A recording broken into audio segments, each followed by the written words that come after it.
স্বাস্থ্যগত ঝুঁকির কারণ দেখে ভারতের কেরালা রাজ্য থেকে সব ধরনের জীবিত পাখি ও পোল্ট্রি পণ্য আমদানির ওপর নিষেধাজ্ঞা আরোপ করেছে ওমান। মঙ্গলবার দেশটির কৃষি, মৎস্য ও পানি সম্পদ মন্ত্রণালয়ের এক নির্দেশনায় এই তথ্য জানিয়েছে।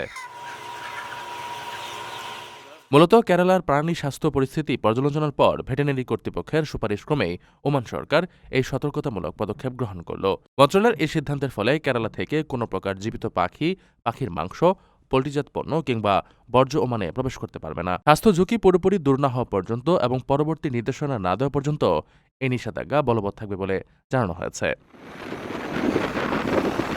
তবে ওমান সরকার বিষয়টি স্পষ্ট করেছে যে এ নিষেধাজ্ঞা সব পণ্যের ক্ষেত্রে ঢালাওভাবে প্রযোজ্য হবে না। বিশ্ব প্রাণী স্বাস্থ্য সংস্থার আন্তর্জাতিক মানদণ্ড মেনে যেসব পোল্ট্রি পণ্য উচ্চ তাপে বা বৈজ্ঞানিক উপায়ে প্রক্রিয়াজাত করা হয়েছে সেগুলো আমদানিতে কোনো বাধা নেই। অর্থাৎ যথাযথ স্বাস্থ্যবিধি মেনে প্রস্তুতকৃত প্রক্রিয়াজাত পণ্যগুলো এই নিষেধাজ্ঞার আওতামুক্ত থাকবে। প্রবাসীদের জন্য নির্মাণ হচ্ছে দেশের প্রথম স্মার্ট সিটি, যেখানে থাকছে স্কুল, মসজিদ, হাসপাতাল, সুইমিং পুল, হেলিপ্যাড, পাঠাগার, জিম, সুপারমার্কেট, শিশু পার্ক সহ সকল নাগরিক সুবিধা। মাত্র ৩০ লাখ টাকা বিনিয়োগে মিলছে আকর্ষণীয় ফ্ল্যাট।